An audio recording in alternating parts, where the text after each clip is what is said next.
people, welcome back to another episode of Hustle Smart. Yes. We're here with Shubbz Shubbz here. and another wonderful guest. You want to introduce yourself for our listeners, please? Hey guys, my name is Matthew Quadri and I'm the co-founder of a digital marketing agency called Divrse Media. That's right. So for those who don't know, Shubbz actually has a digital marketing agency. Obviously, we're joined by his partner here, and we're basically gonna get into it, with their journey, how they came about with building Divrse Media, some of the challenges they've encountered, and so on and so forth.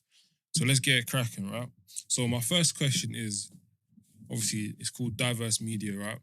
How did you guys? Actually, no. Let me even take it back a step further. How do you two know each other?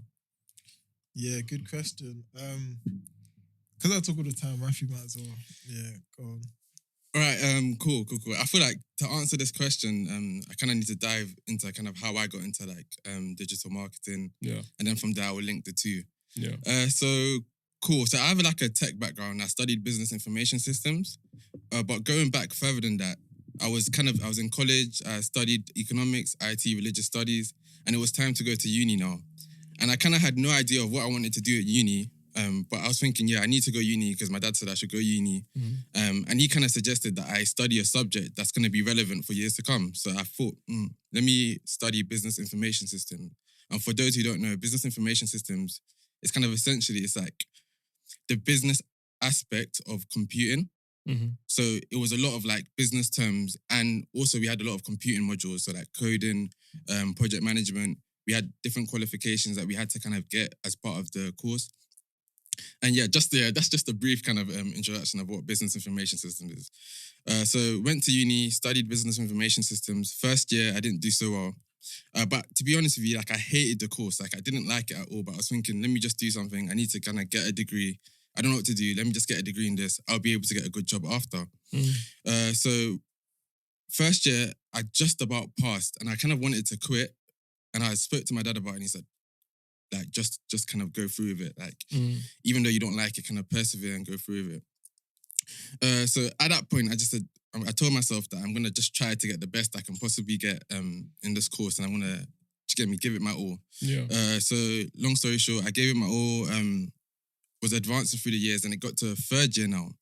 And in third year, I was still doing the course, doing my disso, but I really, really didn't like the course. So I was thinking, I feel like I did what most people actually do. And it's they search how to make money online. Because I was thinking of other ways to kind of get out of my course, but also to kind of branch into something else that would make good money. So I searched how to make money online and I came across a business model called dropshipping. And for those who don't know, dropshipping is essentially when you're the middleman. So what you do is you connect the supplier with the customer. So you hold no inventory. And because you hold no inventory, it's you have little to no startup costs. But how you can connect the supplier with the customer is you set up a website, you put your products on the website, but you use something called use Facebook ads or different kind of social medias to run ads. So after setting up my store and kind of running ads, it didn't actually go too well, funny enough. The first store I ever created, it was not the best. I lost money. Long story short, I actually lost money. Yeah. But one thing that I gained from that was after kind of running those ads, I kind of realized, wow, I actually like doing this. I like running the ads, looking at the data and kind of seeing how I can make the ads perform better. So I started kind of running more and more ads, creating more drop shipping stores. And I kind of got better as I was creating more and more stores. So now I've graduated now. And I'm working, so in the past summers when I was in uni, I was working in Wimbledon as a security guard. It was decent money. It was around, I think £10 an hour, £9 an hour. And it was 12-hour shifts. And that was quite good money in uni. You're making around what, £9 an hour, £108 for a shift. 5 shifts, you're working, 5 shifts, 60 hours, but what, you're making 500 quid a week, 540 quid a week. Yeah, so went back to kind of security and I studied more into Facebook ads. What is Facebook ads? Kind of how I can get better. Looked at YouTube. I even like reached out at mentors that could kind of mentors that were running Facebook ads really well to kind of get them to kind of take me under their wing. A lot of them aired me, to be honest. Like all of them actually aired me. I remember messaging Reese Warborough because at that time he would post his Facebook ads results sometimes. So I remember messaging him, asking him, yeah, can I work for you? I don't want to get paid. Like essentially just saying like, could you mentor me and I'll just help you run ads and whatever. That got aired anyway. It got aired. So working security, and that's kind of where I actually met Shubbz. So that's where Shubbz comes into it. I was working security in the summer. Grind. Yeah. Summertime. It's crazy because I was doing night shifts and you were doing day shifts. So I would kind of see you at I was like 9 to 9. And I'll be needing for these guys to come in so we can swap over and I can go home after a long day. And these lot are not coming on time. I'm just there waiting, just tired, ready to go home. But that's where the traffic was mad. The traffic was mad still. So that's where Shubbz came in. But the funny thing, we weren't really close then. I feel so during that time was like we both graduated from uni. And during that time was like Fresh Island Festival, Croatia. Yeah, Croatia. Yeah. So where we actually got tight. So one of our boys called Sim. Shout out Sim. Shout out Sim. One of our boys called Sim. He kind of invited me. I wanted to go, but my guys weren't on it. And I was thinking, should I go with these man? I only knew these man through security. I was thinking, should I go with these man? I was like, flip it. Do you get me? I did really well. I got first in my degree. I was like, flip it. Like, I might as well just, do you get me? So I booked the ticket like 2 days before. I booked the ticket 2 days before Croatia on it. So I went out to Croatia. Sim kind of welcomed me and introduced me. Show Matthew the good life. The big boys. Introduced me to the gang. And then, like we spoke a bit. And then after we got back, we kind of realized that, like we have a lot in common. We're both quite passionate about digital marketing. And I think that's literally how we met. Like, legit, that's how we met. Okay, so through security and then free security shifts over a festival. It's so weird. It's so weird how things work. Like, because I wouldn't have even been at that festival if my boys were on coming with me. It's because none of them were on it. So it was like, same, let me just go. Like hindsight is crazy, isn't it? No, it's like, mad. how it happened. So Shubbz, how did you know? Because you briefly touched on how you got into marketing, right? So Shubbz, how did you get into marketing? So to be honest, like it's all university, man. I swear, when you're in university and you're trying to get some bread, like you just start researching, going into these black holes and stuff. But very much in my second year of university, I started Review Plugs, an online review website where I was reviewing TV series and films. Because obviously I wanted to do something on my own and have something on my own. Because I've always kind of been passionate into business, but like I don't know if I mentioned, but back in the day, like I used to sell like Hermes belts with money on eBay, innit? And that was a lot of headache because like they were AAA. So obviously sell it for like... What does AAA mean? Explain, what does AAA mean? AAA is certified fake. Bro, I can't be... Do you get me? We're on radio, we're live right now. So yeah, obviously AAA belts. If you ever got Hermes belt, the people and knew... the stitches off. The people knew it was AAA though, so I just got to keep that real. Like they knew it was AAA, but they just... If you're getting a Hermes belt for $2, like you can't expect it to be like... Do you know what I mean?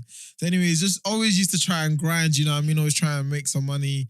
And like my friends always kind of showing me. So same way he got into dropshipping, I kind of looked into dropshipping as well. But I was like, cool, I'm really passionate about watching films and like series as well. So let me try and make something productive out of it. So I just started that now, and I was able to kind of learn a lot about blogging, building a following on Instagram, Twitter, engaging with them. And then just through that, just seeing different ways in which I can actually build an online platform.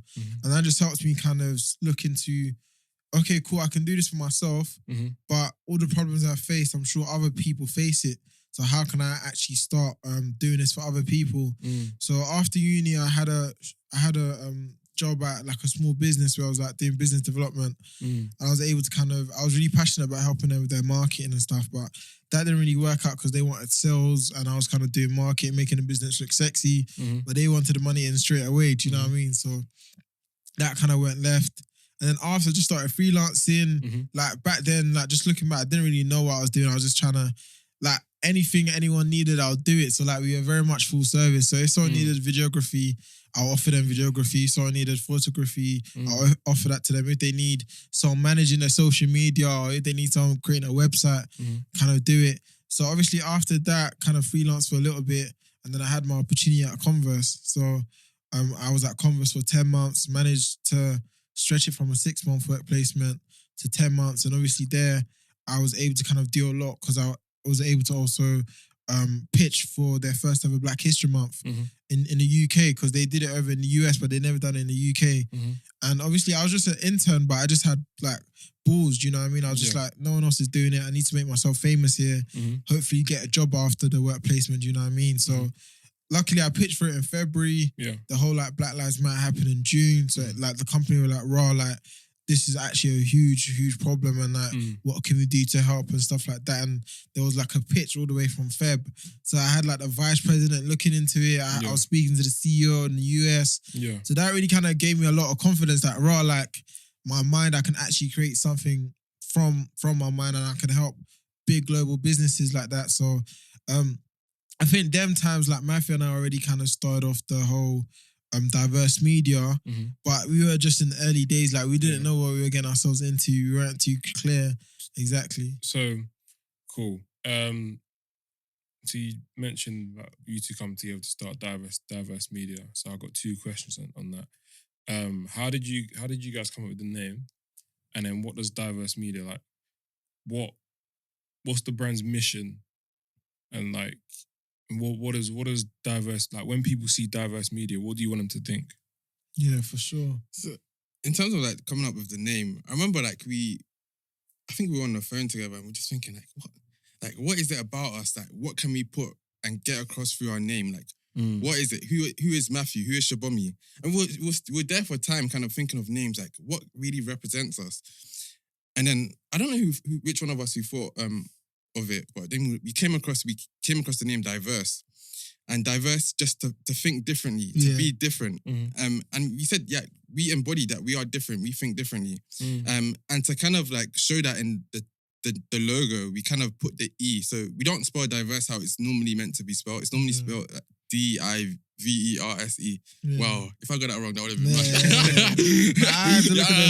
mate, if I got that wrong, that would have been a chiz. But so we took out the E and we spelled it Divrse. And just to kind of show again that, we spelled it different, but we spelled it differently for a reason. Like, we think differently, we are different, and that's kind of what we do with everything in terms of marketing, that's everything we kind of bring to you guys. We help you kind of connect with different audiences and kind of connect with younger audiences as well, because we know, we're quite young. We know how to connect with Gen Z. We speak their language. We know how to kind of connect with these kind of people. This is our field, kind of.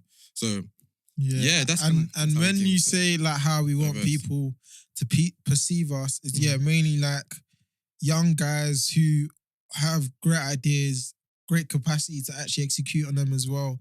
And like when we look at like the bigger agencies like Wyden and Kennedy, Vayner Media, we kind of want to be up there. Do you know what I mean? We want to be able to kind of do work like they're doing. Like we love the story of like Wyden and Kennedy, what they did for Nike, because Nike was their first ever client, and like the client that took them all over, if you know what I mean. And it was just these 2 young guys who had a love for sport, love for the brand Nike as well, and just came up with different ideas and grew the brand. So that's one thing we really try and do. We try to grow with our brands as well that we work with. So looking for the brands of tomorrow, the brands that kind of are doing something different, have great capacity to be great brands, but just need a lot of help in terms of telling their story, building their audience and engaging with their audience as well. So really trying to build something amazing, because we kind of have capacity to do so. We have the ideas and the determination to do so as well. Yeah. And you guys mentioned a couple of things. We're working security, freelancing, obviously working at Converse as well. So, like, why not just continue doing that? Why start a business? Because it's you know, like you guys working, obviously getting consistent income. Do you know what I'm saying? Very comfortable. Why start a business? Why take the risk of that? You know what? I'm gonna start a business. You know, starting a business can be very turbulent, extremely challenging, 24-hour a day sometimes, long hours. Why put yourself through the trouble? Definitely. Well, for like Matthew already said, being in like second year university, you're already searching how to make money. You're not going to apply for a job. Do you know what I mean? You kind of have that innate kind of initiative and intuition to kind of just do things for yourself. You don't like if you were in university and we really wanted money, we'll go and apply for a job, right? Do you know what I mean? Because there are jobs you can get, but we kind of wanted to do our own thing. Do you know what I mean? And that's just how we are. But also just the ability to know that we can create something for ourselves.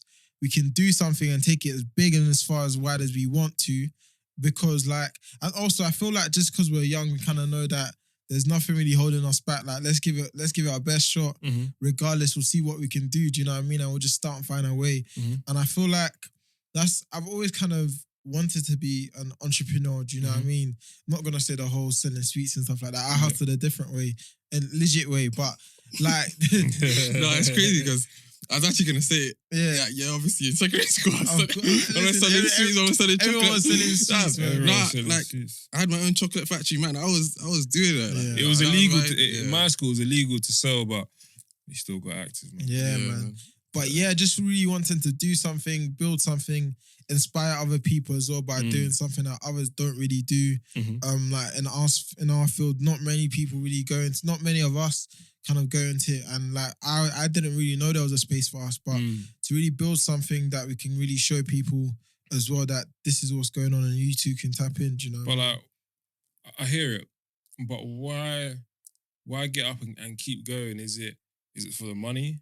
Is it to inspire people? Is it to build a brand that's like, you know what, I've built that. This is our thing. You know, we've got these clients. This is how we've helped our clients. Like, because people start businesses for different things, right? So what's the motivation behind it? So two things. I feel like legacy has always been something that's very important to both of us, actually. Kind of leaving something behind, something we're proud of. Something that if we can even pass down to like our sons, our daughters, if they have an interest in it, of course. And second, family. Family has always been like family and friends, I would say, because I have some friends that I consider family. It's always been like a big motivation for me, just kind of helping my family wherever I can, kind of helping them, because we're all in like different situations, if we're being real, and just being able to kind of like give a helping hand and level out the field a bit, because the field isn't level, and we all know this. The game is rigged, like very, very, very, very rigged. Facts. But family has always been a big motivation, and I feel like I got like my work ethic, and like that whole motivation really just stemmed from like my dad and like my brother. So just to give a bit of context, like my dad came from Nigeria. I feel like a lot of our kind of parents came from Nigeria, and he worked very, very hard. Like he continues to work very, very hard, and I appreciate it. Just to be able to kind of show him in more than words that I appreciate it, be able to provide for him, be able to like help him enjoy his life while he's still quite young, because he is getting older, to be fair. But and then in terms of my brother, he's, I don't even know, like he's such a guy, man. Like he's a guy. Big him up, Michael Quadri, big him up. Yeah, he's such a guy. Like I would say I wasn't always this motivated to kind of have my own thing, to kind of, not even only in terms of business, but in terms of everything I do, in terms of savings, in terms of investing. But he's always been quite on it, and I've always kind of looked up to him for it. He got me to kind of read my first book. I didn't like reading. He got me into reading my first book, and he, from like as early as uni, I think, all this guy would do is eat, breathe, sleep, property. That's all he knew. Property.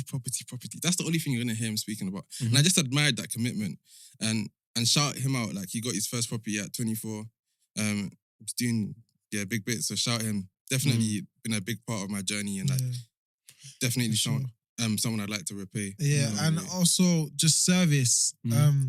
We're a service business, but we're also like, we believe we're here to serve. Do you know what I mean? We're here to help other people achieve their full potential, and that's a personal mission to me as well, and that's a mission of Divrse as well, helping others achieve their full potential, whether that's through working with us as a brand, or a business, or even working as part of our team. Do you know what I'm saying? So really being able to be of service and like give everything we can while we're alive and using Divrse as a vehicle to do so.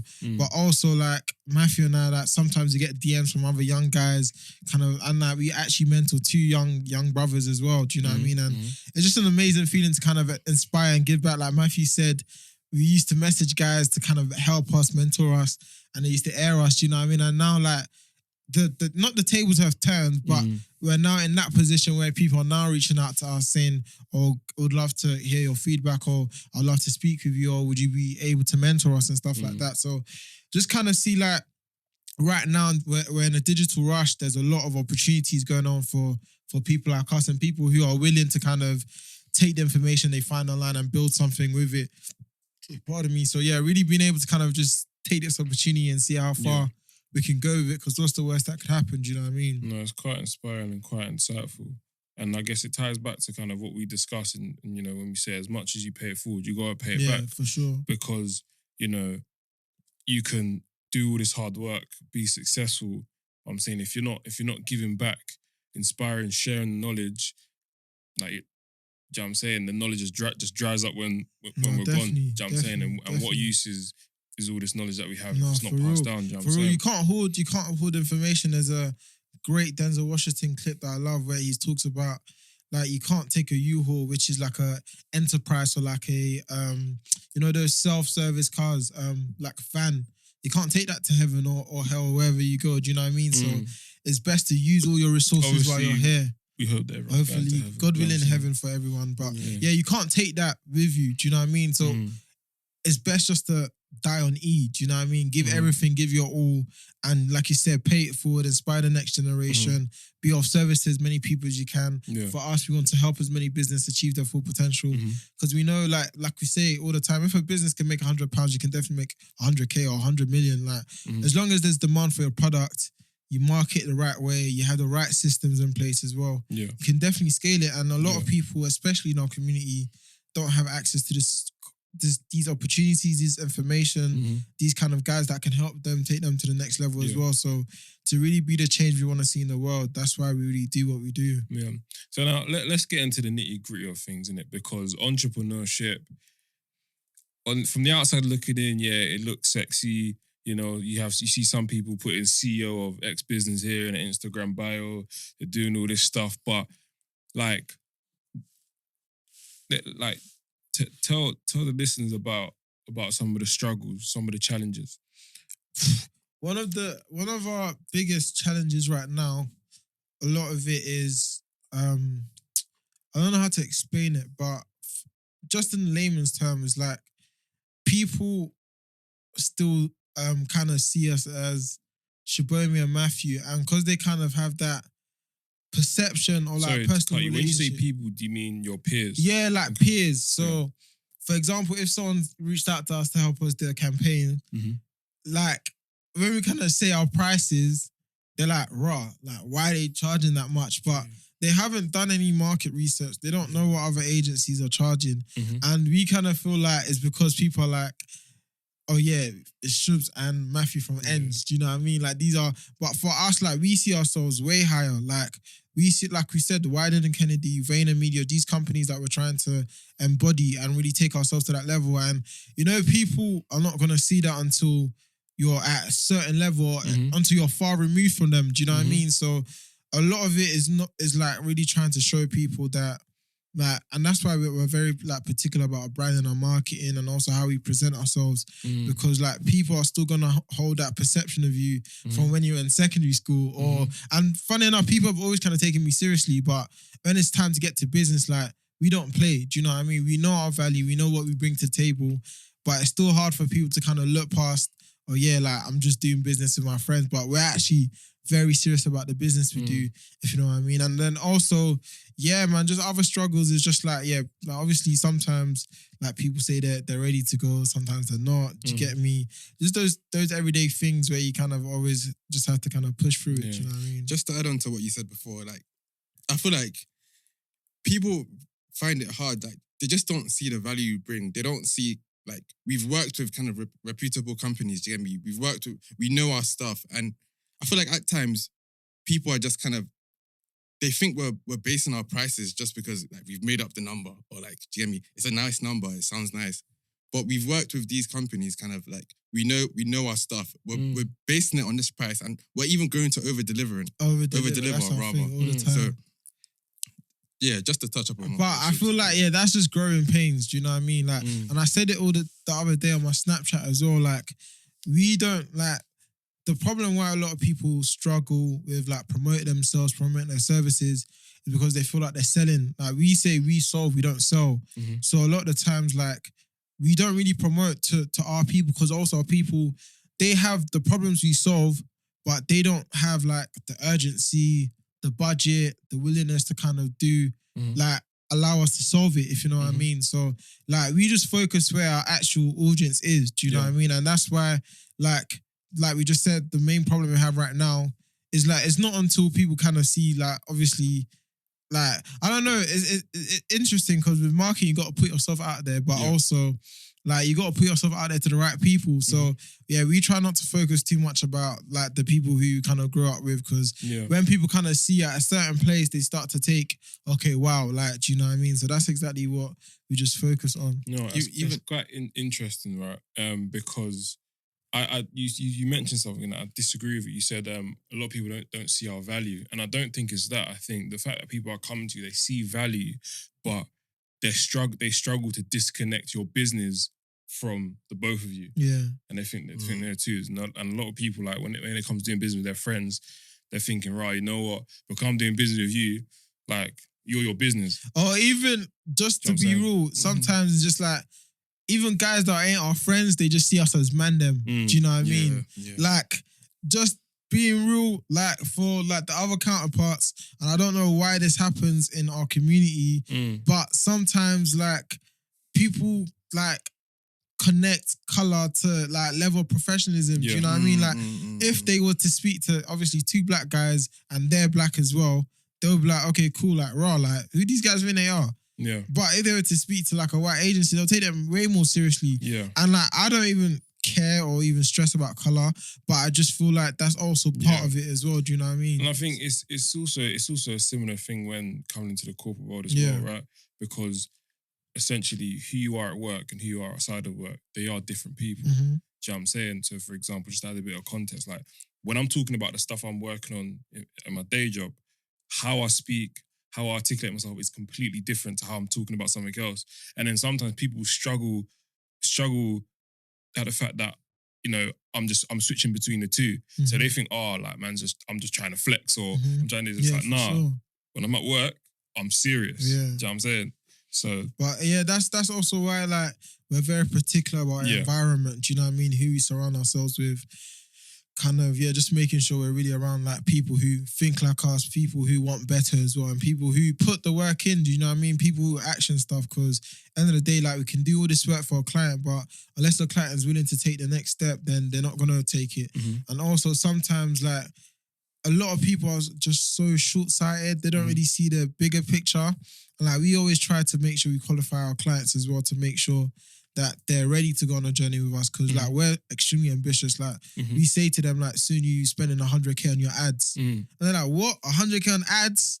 But it's like, listen, if you're spending 100k on ads, like imagine how much you have coming back. Yeah. Do you know what I mean? So it's to get people to understand that, listen, like you can take this as big, as far, as wide as you can. Yeah. Do you know what I mean? Like if you have a business that has demand, you can really make something incredible out of it. Do you know what I mean? So you mentioned that, you know, you qualify your clients.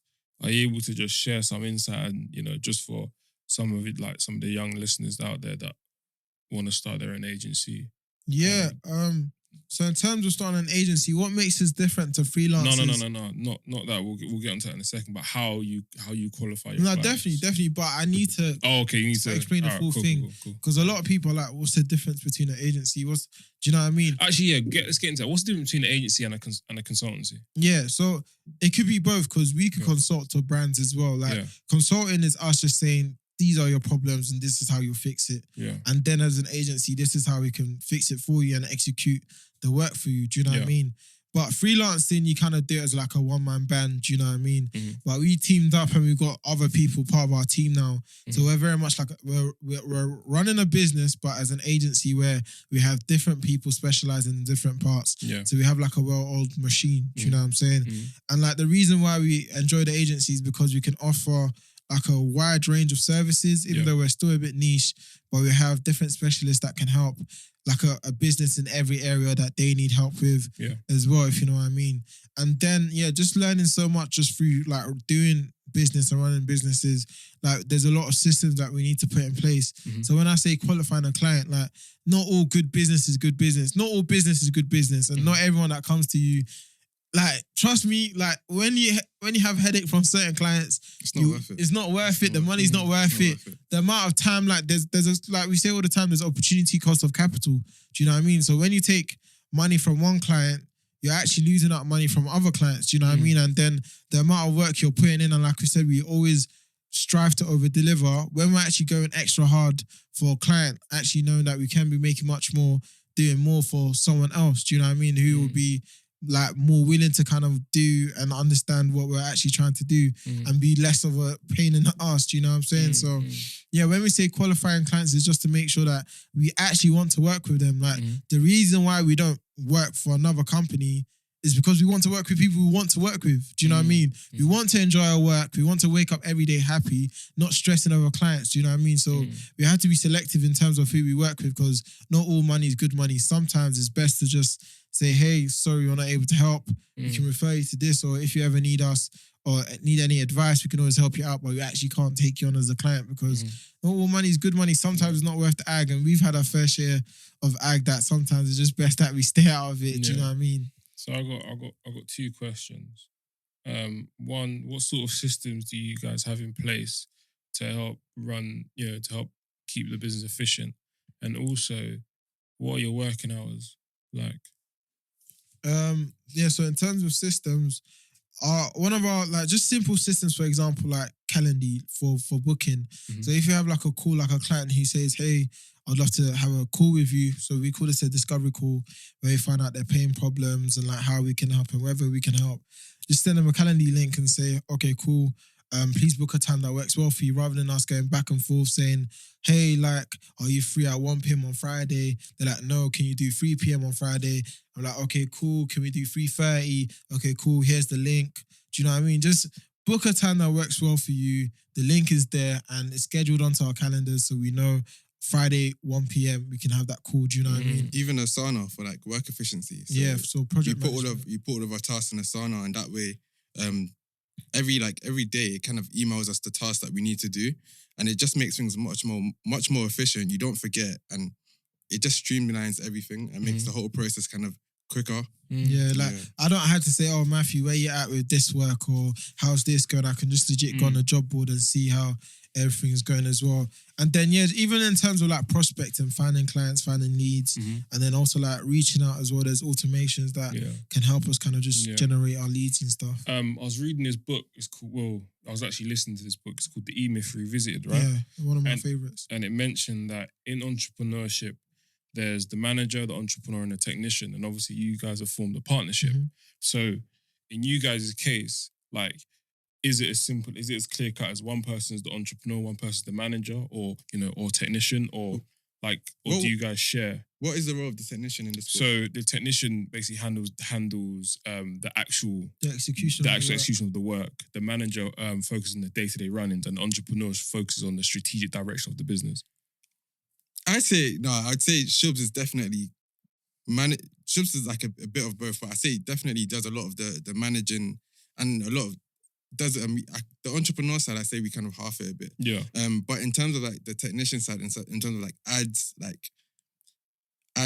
that's my forte. That's like, do you get me? Ads is my forte. I know my stuff with ads. Yeah, do you get me? Like, I know how the data works. I kind of know how to analyze the data. But Shubbz, and this, by the way, this is way different to sponsored posts. Like, this is this is the big. This is big boy stuff. This is big boy stuff. Touching it a little bit just for listeners, because a lot of people, they think the running ads is just literally just putting a sponsored post on Instagram or YouTube and thinking boom. But when they don't actually get a return, it's like So they don't know about the segmenting or targeting, all that stuff. You know, sponsored posts are essentially put there for people who don't know how to kind of run ads. It's just a quick way to kind of run ads. You can't even, there isn't like a wide range of targeting for sponsored posts. So you can't really actually effectively target the audience you want to target. Yeah. You can't even see much data. You see very minimal data. That's why it's kind of recommended that you set up like a business manager, you have your own ads manager, and you can break down the data. You can see your amount spent, and you can see, you can work out your conversion rate. You can work out your return on ad spend. You can kind of see your click-through rate. So how engaging is your content? How many people are clicking onto your site? How many people are actually going through?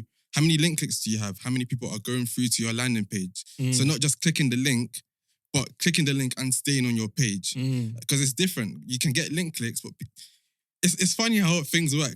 Like you can get link clicks. You can get someone that clicks onto your link, but your website loads too slow, so they leave straight away. Or even if they add to cart and they don't even want to buy it, they just add to cart because they might come back later when they get paid or whatever. There's bare time we scroll on Instagram, I see something, I click on it, take too long, like, forget it. Exactly that. And like, one thing like we've clocked with most people, because we say like we have a problem that we solve, is like most people underestimate marketing and think they can do it themselves. And like you said, you have the manager, the technician, the entrepreneur. Like sometimes it's best just to find the experts. Do you know what I mean? Yeah. And like a lot of people don't have a marketing plan like they think they do. They think posting content is marketing. It's not. Do you know what I mean? And obviously for those listening, like we have our masterclass on the 1st of May.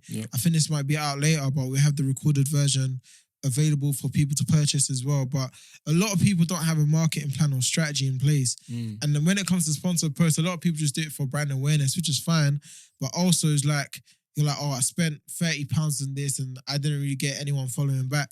It's because they're not intentional. They don't actually know what they're trying to do, what they're trying to achieve. And where we step in is we help you actually create a plan and execute it, and then also track the results and measure the results to make sure you're always growing as a business and as a brand as well. Do you know what I mean?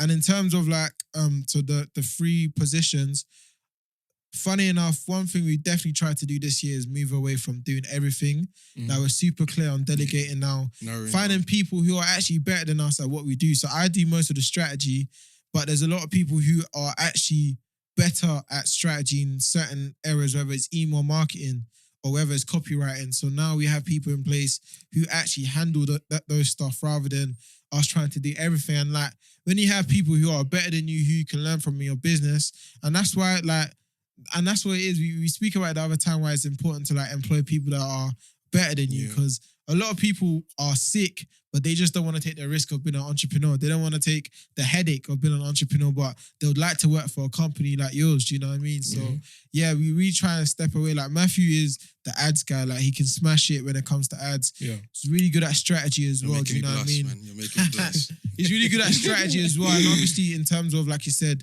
the direction as well. But one thing we really try to do is work on the business rather than work in the business. We want the business to be systemized and to actually operate without us. Do you know what I mean? So we don't have to wake up every day like, oh, rah, rah, rah. Do you know what I mean? It's very much like, okay, just working on systems, making sure we're refining the well-oiled machine every day. Do you know what I mean? That even goes back to like your initial question with the managerial role. Like, what roles are we? I promise you, Shubbz is the king of processes. That is all Shubbz eats, breathes, sleeps, processes. Yeah, mate. We need to refine this process. We need to make this cook. This business needs to run without us. Like Shubbz is literally, that's literally Shubbz's bag. Listen, I got it drilled to me like early days, like work on your business, not in your business. Like I remember even like my first job, I used to see like my boss, he'll be on his laptop, he'll be on the train, working on the business, doing the jobs as well, just losing his head. Do you know what I mean? And business is not meant to be easy, but it's meant to be easier for you if you do it right. Do you know what I mean? So always making sure early days that we can smash it out in terms of our processes and our systems, and we're not killing ourselves. Do you know what I mean? Like it's not worth it. I'll just rather get a job. Do you know what I mean? So just making sure we're actually working on that part every day. There was another question. What are your working hours? So yeah, like we said, we don't try to kill ourselves, bro. So 9 to 5, try to get everything there done. I really try and do like deep work between 9 to 1. So by that time, I'm all done doing all the important tasks. And like most times, things can actually be left over till tomorrow. Like I don't try and do this work in 12 hours. Like I work for myself. So do you know what I mean? It even goes back to, you said you have your deep work period at 9 to 1. even goes back to kind of knowing what times you work best.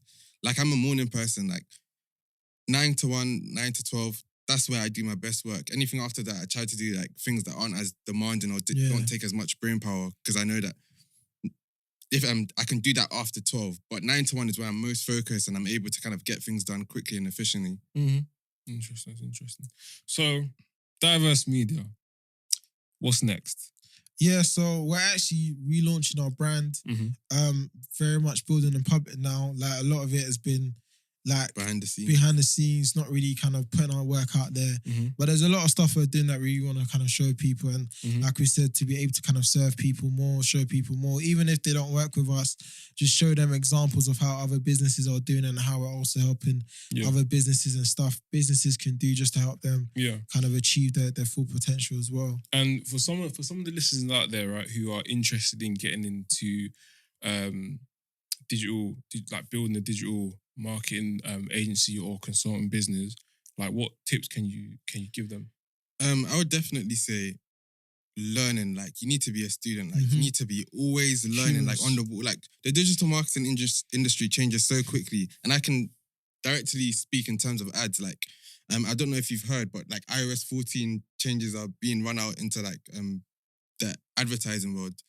So what that basically means is iOS is trying to bring a bit more privacy back to its users. So like from iOS 14.5 onwards, Facebook and these other social media platforms are getting less data back from iOS users.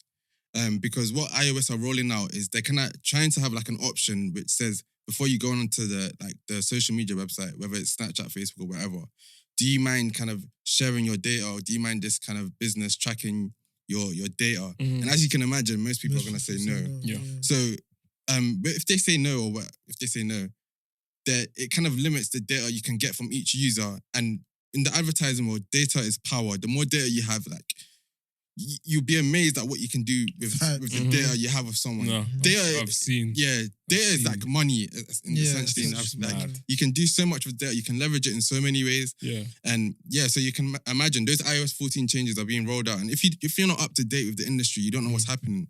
You're just gonna be confused. You're gonna be running ads, and you're gonna see like a slight decline. In fact, we don't even know how big the drop in performance is gonna be, because everyone's kind of in the same boat right now. Yeah, we haven't had something like this before, so everyone's kind of like in the same position. But we do expect to see a drop in performance because we're getting less data from iOS users, and a lot of people use iOS devices. So if you're not like up on the ball, you're not on the ball, you're not focused, you're not kind of learning and keeping up to date with like the current things happening in the space, you're gonna see a drop in your performance, and you're not gonna know why, and you're gonna probably just be making up things to. If you have a client, you're gonna be making up things to a client and not being able to exactly pinpoint why it's happened, and to actually devise a solution to see how you can go around this, and how you can maybe pick up performance or things you can implement in place to kind of make sure that the drop in performance isn't too steep. Do you get me? So things like that. Yeah, and mine is just, firstly, understand the rules to the game you're playing. I think this year we got extremely clear in what game we're playing, what the rules are, who the gatekeepers are, who the referees are, do you know what I mean? And then once you kind of understand that, it helps you kind of be very strategic and clear in terms of your direction. And then, like Matthew said, just keep on being curious, but also like understand and have people who you can learn from around you. Like we have mentors, we have a lot of people that we reach out to and learn from, do you know what I mean? And just being able to leverage their expertise, their knowledge, their experience helps us so much as well. So that's one thing I would say is like, make sure you understand who the main people are in your field and how you can learn from them. And like, just curious learning, man. Keep on researching, seeing ways in which you can, like he says, I'm always trying to refine the processes to just keep on working on your business, not in your business. Do you know what I mean? Yeah, even sorry to kind of just to add into it. And like the whole point of being a student, and if you're starting like a digital marketing agency and you intend to run like ads and whatnot, although like this may be frowned upon, but it might even be best to kind of get some first-hand experience. Maybe you might even just join an agency, like a digital marketing agency who are looking for like an ads person. You can start in at entry level, but you always have your goal in mind. You already know that you're gonna quit after so and so months, or after you get a certain amount of experience. And that's kind of what I did. Like after security, I was looking at YouTube, trying to find ways to kind of run ads better. I was getting so much kind of different information. It's quite confusing. One YouTuber is telling you to run ads this way, the other YouTuber is telling you to run ads a different way. So you don't actually know what the best way to run ads is. So I decided to kind of, as I said, I have a tech background, so I decided to kind of get an entry-level role at a big digital marketing agency. And I ended up working on like one of the biggest clients. I ended up working on like a Reebok and Adidas account. And you can, that whole year, kind of like year plus working there has been like a crash course because it's been so intense from the jump. And it's like, I've learned so much in a short amount of time. And it's like, before I was thinking, I don't even need to go work at an agency. We can just run this. We can do this. After working at the agency, there was so much I didn't know. Like, there was so much skills, not only in terms of running ads, but in terms of like personal skills that are useful outside of work, like time management. Like, it's helped my time management so much, kind of, because you're working on so many different tasks at the same time. You're talking to so many different stakeholders. You're balancing it out. And it's like, you have to use your time effectively. And like, I would definitely say for anyone who wants to kind of go into like digital marketing and they don't know where to start, I'd probably say, join an agency. It doesn't even have to be a big agency. It could be a small agency that works with like startups or whatever. Or you can just join it doesn't have to be an agency. Join the marketing department of like a digital marketing department of a company or whatever. Definitely. Like that's something I definitely kind of recommend. We're gonna have to do a part 2 because unfortunately I've run out of time. But obviously, as you know, word of the week. Word of the week. No, let Matthew do this for Matthew. Word of the week. Wow. It could even be a phrase. Phrase of the week. I feel special, man. I feel like value. Go to where you're valued, and I'm gonna say why I said this. So we touched on value before, and people kind of not maybe seeing your value and not being able to kind of separate the two. So I have a friend who's really, really good at doing websites, and he kind of told me some of the prices he was charging, and I was thinking like, bro, I can see your value. You don't have to work with people that don't meet your price. There is more business. You don't have to work with people that stick to your price and, Jimmy, go to people who value you. You know the value you bring. So don't bring down your prices to kind of, that's me personally, that's how I say, don't bring down your prices to kind of get the client you want. Yeah. Kind of stick to your guns. You know why you've charged that price. You know the value you offer. So kind of go to where you're valued. Facts. Yeah, man, guys, you heard it here first. Make sure you follow us, Divrse Media, on all the social platforms. That's it. Thank you for listening. Make sure to focus on things that move the needle. Bow.